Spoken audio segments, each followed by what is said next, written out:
श्री शिवाय नमस्तुभयम। दोस्तों, जैसा कि आप सभी लोग जानते हैं कि 7 अप्रैल 2026 यानी मंगलवार को पड़ रही है वैशाख मास की कृष्ण पक्ष पंचमी तिथि। और दोस्तों, यह वह तिथि है जो वैशाख मास में पड़ने वाली सबसे बड़ी तिथि है, क्योंकि यह मंगलवार के दिन पड़ रही है और इसका बहुत ही बड़ा और विशेष महत्व होता है। पूज्य गुरु जी ने कहा है कि अगर कभी भी मौका लग जाए और वैशाख महीने की पंचमी तिथि मंगलवार को पड़ जाए तो आप लोगों को एक छुटकी काला तिल वाला उपाय तो अवश्य ही करना चाहिए। इन दोनों का संयोग बहुत ही कम आता है। इसी के साथ में गुरुजी ने अपनी शिव पुराण कथा में बताया है कि इस दिन आपको एक छुटकी काला तिल वाला उपाय तो आपको अवश्य ही करना चाहिए, क्योंकि ऐसा दिन पूरे साल में सिर्फ एक ही बार आता है। और दोस्तों, आप सभी लोग जानते हो कि मंगलवार पंचमी तिथि का अगर सबसे बड़ा कोई उपाय है तो वह एक छुटकी काला तिल वाला उपाय है। तो दोस्तों, मंगलवार पंचमी तिथि के दिन आप लोगों को इस एक छुटकी काला तिल वाला उपाय को जरूर करना है। बहुत सारे लोग होंगे जिन लोगों ने इस उपाय को ना किया हो, मतलब पूरा साल निकल गया, उन्होंने किसी भी दिन इस उपाय को जला निकल रहा है, छुटकी काला तिल वाला उपाय को ना किया हो। पर दोस्तों, आपके पास एक आखिरी मौका बचा हुआ है, जो कि 7 अप्रैल मंगलवार पंचमी तिथि के दिन है। इस दिन आप लोगों को इस वाले उपाय को जरूर कर लेना है। भले ही आपने पूरे महीने भर इस उपाय को ना किया हो, पर अगर आपने इस महीने के मंगलवार पंचमी तिथि के दिन अगर इस वाले उपाय को कर लिया तो आपको इस उपाय को करने का वो फल मिलेगा जिसकी आपने कभी कल्पना भी नहीं करी होगी। इसीलिए आप लोग इस वाले उपाय को एक बार जरूर कर लेना है, ताकि आप लोगों के हाथ से यह मौका ना जा सके और आपको इस उपाय को करने का फल मिल सके। दोस्तों, ये उपाय पंडित जी ने अपनी अभी की ही श्री शिव महापुराण की कथा में बताया है। उपाय को आज हम आपको बहुत अच्छे से समझाने वाले हैं। इस वीडियो को देखने के बाद इस उपाय को समझने के लिए आपको कोई और वीडियो को देखने की जरूरत नहीं पड़ेगी। तो चलिए दोस्तों, उपाय को शुरू करते हैं। देखिए, यह इस वैशाख महीने के मंगलवार पंचमी तिथि के दिन ये इतना खास होता है, इतना महत्वपूर्ण होता है, देखा गया है। कभी कभी बड़े बड़े पूजा पाठ अनुष्ठान से जो मनोकामना पूर्ण नहीं होते, वह वैशाख महीने की मंगलवार पंचमी तिथि के दिन एक छोटे से उपाय करने से ही आपकी मनोकामना पूर्ण हो है। और बहुत सारे लोगों ने इस उपाय को किया भी है और उनको इस उपाय को करने का फल भी जरूर मिला है। अगर आप लोग भी इस उपाय को करना चाहते हैं तो आप इस उपाय को पहले अच्छे से समझ लेना, सुन लेना, उसके बाद करना। आपको इस उपाय का फल जरूर मिलेगा। और इस उपाय को कर लेने से आपके घर में चाहे किसी भी प्रकार की दुहक और समस्या क्यों ना चल रही हो, आपको उसका कारण भी नहीं पता है कि भाई ये समस्या किस कारण से चल रही है। उसका कुछ भी कारण हो सकता है, जैसे पितृदोष हो सकता है या किसी भी तरह का मंगल दोष भी हो सकता है। तो इस दिन आप लोगों को ये वाला उपाय कर लेना है।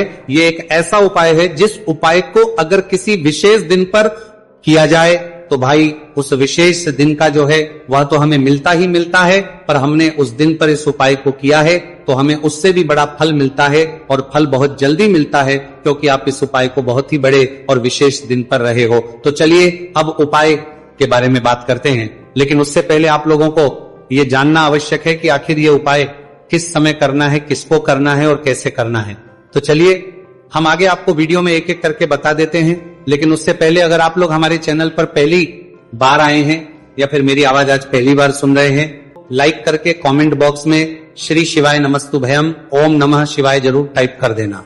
तो दोस्तों, इस एक छुटकी काला तिल वाला उपाय को हमें इस मंगलवार पंचमी तिथि के दिन कैसे करना है, किसको करना है, किस समय करना है और कहां पर करना है, ये सारे सवालों के जवाब आपको इस वीडियो में मिल जाएंगे। और जो ये वीडियो देखेगा भाई, उसको एक छुटकी काला तिल वाला उपाय जरूर करना चाहिए, क्योंकि इस दिन काला तिल का भी बहुत ही बड़ा और विशेष महत्व होता है।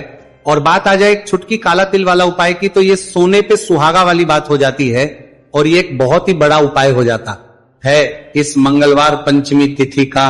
तो अब दोस्तों, इस एक छुटकी काला तिल वाला उपाय को आखिर करना किसको है, सबसे पहले हम लोग वह बात जान लेते हैं। तो देखो, घर की जो बड़ी माताएं बहनें होती हैं, उन माताओं बहनों में से कोई भी एक बड़ी माता बहन इस वाले उपाय को कर सकती है। और दोस्तों, अगर आप तो अपने घर में से सभी सदस्यों को भी इस उपाय को करवा सकते हैं।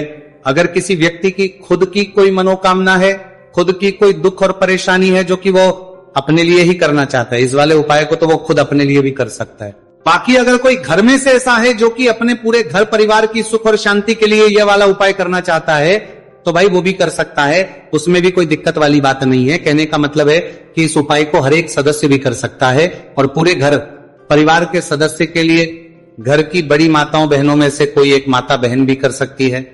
माताएं बहनें अगर घर में उपस्थित ना हो या वो ये वाला उपाय ना कर पा रही हो तो फिर घर का कोई बड़ा सदस्य भी इस एक छुटकी काला तिल वाला उपाय को कर सकता है, चाहे फिर वो पुरुष ही क्यों ना हो, उसमें कोई भी दिक्कत वाली बात नहीं है।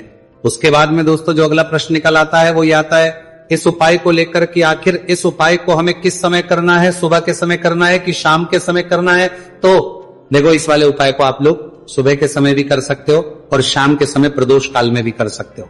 अब अगर आप पूछो कि भाई सबसे उत्तम समय कौन सा रहेगा इस एक छुटकी काला तिल वाला उपाय को करने का, तो हम आपसे बस यही कहेंगे कि इस उपाय को आप सुबह के समय करेंगे तो ज्यादा बेहतर होगा। बाकी अगर प्रदोष काल शाम के समय भी करेंगे तो भी अच्छा होगा, उसमें कोई भी दिक्कत वाली बात नहीं है। तो अब दोस्तों जो अगली सबसे बड़ी और महत्वपूर्ण बात आती है वो ये आती है कि सुबह अगर हम उपाय को करेंगे तो हमें कितने बजे से लेकर कितने बजे तक के बीच में करना है, और शाम के समय प्रदोष काल में करेंगे तो हमें कितने बजे से लेकर कितने बजे के बीच में करना है। तो देखो सुबह जितनी जल्दी हो सके आप उपाय को करने की कोशिश करना कि अगर किसी कारणवश लेट भी हो जाओ, थोड़ी देर भी हो जाए तो 10 या 11 बजे तक भी आप उपाय कर लेना, पर 12 बजे से ज्यादा देरी ना हो, ठीक है, इस बात का ध्यान रखना। उसके बाद में दोस्तों अगर शाम के समय प्रदोष काल की बात करें, प्रदोष काल का जो समय है होता है वो शाम के 6 बजे से शुरू हो जाता है, मतलब शाम के 6 बजे से लेकर 7 बजे के बीच का जो समय होता है ये समय प्रदोष काल का समय होता है।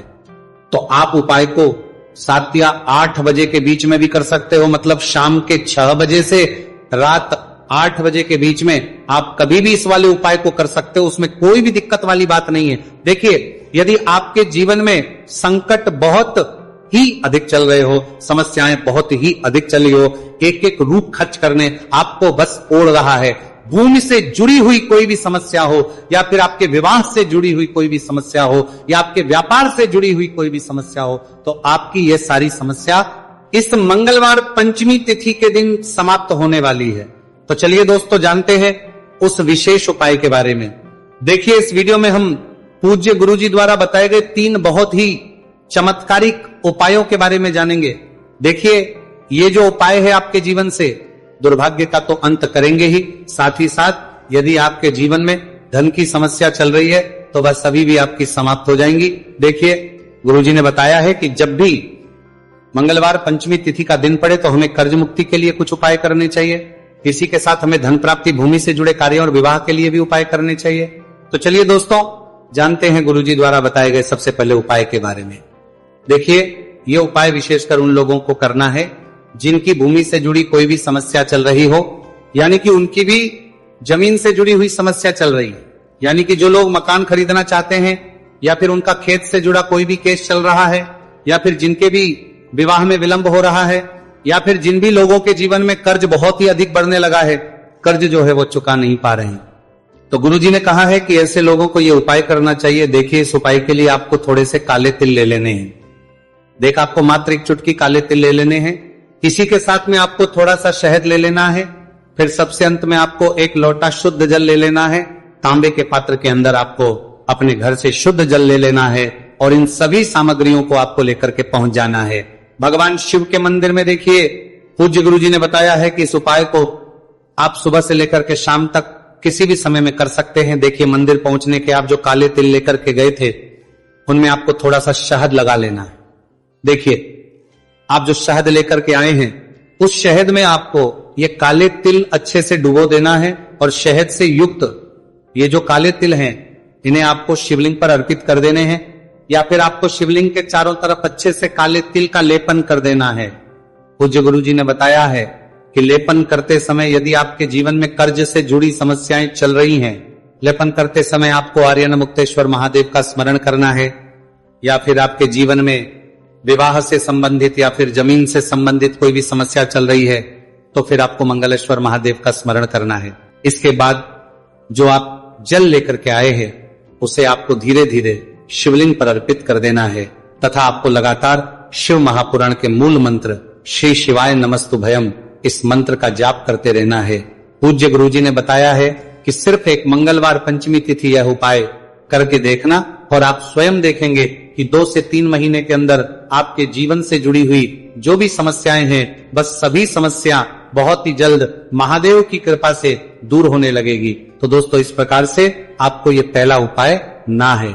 अब हम जानते हैं दूसरे विशेष उपाय के बारे में। देखिए, इस उपाय के लिए आपको एक प्यारी सी बेलपत्र ले लेनी है। इसी के साथ में एक लोटा शुद्ध जल लेना है तांबे के पात्र के अंदर, और इसी के साथ में आपको थोड़ा सा शहद ले लेना है। देखिए, मंगलवार का दिन है और मंगलवार पंचमी तिथि के दिन यदि हम शहद का उपाय करते हैं तो इससे महादेव हमसे बहुत ही अधिक प्रसन्न होकर के हमारी मनोकामना को परिपूर्ण करते हैं। देखिए दोस्तों, यदि आपको बेलपत्र नहीं मिल पाती है तो आप भगवान शिव के शिवलिंग पर जो बेलपत्र छड़ी हुई होती है उसे शुद्ध जल से धोकर के उसका उपयोग कर सकते हैं। तो इन सभी सामग्रियों को आपको भगवान शिव के मंदिर में लेकर के पहुंच जाना है। गुरुजी ने कहा है कि इस उपाय को भी आप सुबह से लेकर के शाम तक किसी भी समय में कर सकते हैं। देखिए, मंदिर पहुंचने के बाद आपके पास जो एक बेलपत्र है और बेलपत्र की जो सबसे बड़ी वाली पत्ती होती है और उसकी जो चिकनी साइड होती है उस पर आपको अच्छे से शहद का लेपन कर देना है। यानी कि बेलपत्र की बड़ी वाली पत्ती पर, पूरी ही पत्ती पर अच्छे से शहद लगा देना है।